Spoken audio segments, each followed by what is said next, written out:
Hello दोस्तों, स्वागत है हमारे चैनल के एक और नई वीडियो में। जो भी दर्शक हमें यूट्यूब के माध्यम से देख रहे हैं या फेसबुक के माध्यम से देख रहे हैं, तो प्लीज़ हमारी वीडियो को लाइक और चैनल को सब्सक्राइब और फॉलो ज़रूर कीजिएगा। आप लोगों ने अपनी ज़िंदगी में काला जादू, जादू टोना बहुत बार सुना होगा। कई लोग ऐसे हैं जो कहते हैं कि उनके साथ ये वाक़या हुए हैं। उनके घर में या उनकी ज़िंदगी में कहीं न कहीं ऐसी चीज़ें हुई हैं जो कि साइंस से या मेडिकली प्रूवन नहीं है, जिसके पीछे वो सोचते हैं कि कहीं न कहीं काला जादू, तांत्रिक या ऐसी कोई ना कोई चीज़ मौजूद है। तो बहुत से लोग समझते हैं कि ये चीज़ें जो हैं वो बिल्कुल ही झूठ होती हैं, ऐसा कुछ नहीं होता, ये सिर्फ़ हमारे एक मन का वहम होता है। तो आज हम बात करेंगे कि ये काले जादू की शुरुआत होती कहाँ से? वैसे तो कहने को काला जादू जो है वो हज़ारों साल पुराना है, लेकिन अगर हम इसको देखें कि इसका सबसे बड़ा और सबसे ताकतवर जो केंद्र था, जिस जगह पे काला जादू जो आज तक भी मशहूर है, वो कौन-सी जगह है? तो वो जगह है असम का मेओंग नाम का एक स्थान, एक इलाका। तो वहाँ पर काला जादू बहुत हज़ारों सालों से प्रैक्टिस किया जा रहा था, लेकिन 8वीं शताब्दी के बाद ये जो काले जादू के तांत्रिक थे, बहुत ज़्यादा ताकतवर और मशहूर होने शुरू हो गए। कहा जाता है कि ये तांत्रिक इतने ज़्यादा ताकतवर थे कि ये अपने मंत्रों के उच्चारण से ही किसी भी इंसान को बीमारी से ग्रस्त कर सकते थे या उसकी सांसों को अपने कब्जे में करके उसको रातों रात मौत की नींद सुला सकते थे। यही नहीं, कई तांत्रिकों के बारे में तो ये भी कहा गया है कि वो अपने आप को हवा में उड़ा सकते थे। किसी भी जंगली जानवर, जैसे खतरनाक जानवर हो गए शेर या भालू, उनको अपने मंत्रों से काबू करना।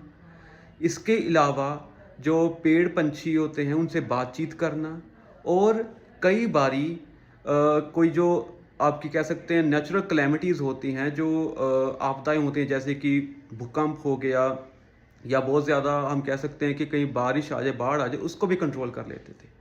तो ये सब ये करते कैसे थे?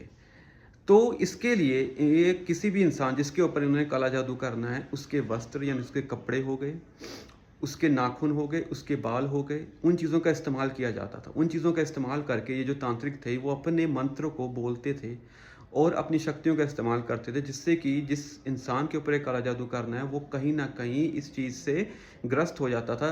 अब उनकी मर्ज़ी होती थी तांत्रिक की कि जिस इंसान के ऊपर काला जादू करना है, उस पे कितना ताकतवर जादू करना है। क्या उसको सिर्फ़ बीमार करना है या उसको जान से ही मार देना है। यही नहीं, ये एक और तरीके का काला जादू का इस्तेमाल करते थे, जिसमें कि ये एक इंसान जिसके ऊपर इन्होंने जादू करना है, उसकी हूबहू एक डॉल बनाते थे मिट्टी की गुड़िया कह सकते हैं हम।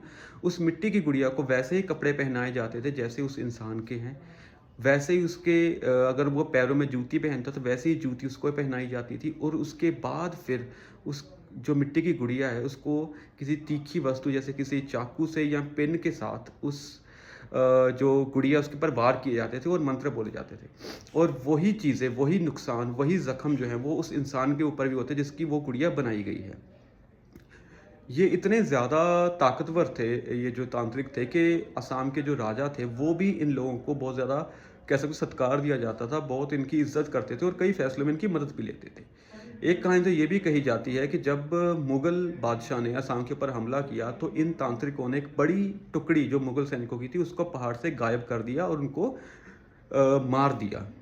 जिससे कि असम के जो लड़ने वाले जो उनके सैनिक थे, उनको आसानी से जीत प्राप्त हुई। तो उसके बाद क्या होता है कि ये चीज़ें जो हैं वो कम कैसे होते गई, ये तांत्रिक ख़त्म कैसे होते गए। तो जैसे-जैसे अंग्रेज़ों का राज आया, तो अंग्रेज़ों ने जब इन चीज़ों को देखा, तो उन्होंने इन चीज़ों को ख़त्म करने के लिए पहले तो इन लोगों को लालच दे के या इनको डरा-धमका के इनको दूसरे जो प्रोफ़ेशंस थे, जैसे कि खेती-बाड़ी हो सकता है या कोई भी प्रोफ़ेशन, उसमें डालना शुरू कर दिया। यही नहीं, इन्होंने ऐसे कानून भी लाए, जो इस वक्त भी भारत में ये कानून है कि आप तांत्रिक विद्या या काले जादू वाली जो विद्या है, इसको आप इस्तेमाल नहीं कर सकते, ये गैर कानूनी है। तो ऐसे होने से ये लोगों ने धीरे-धीरे अपनी जो इनके पास वो मंत्र थे, वो कलाएँ थी, वो छोड़नी शुरू कर दी।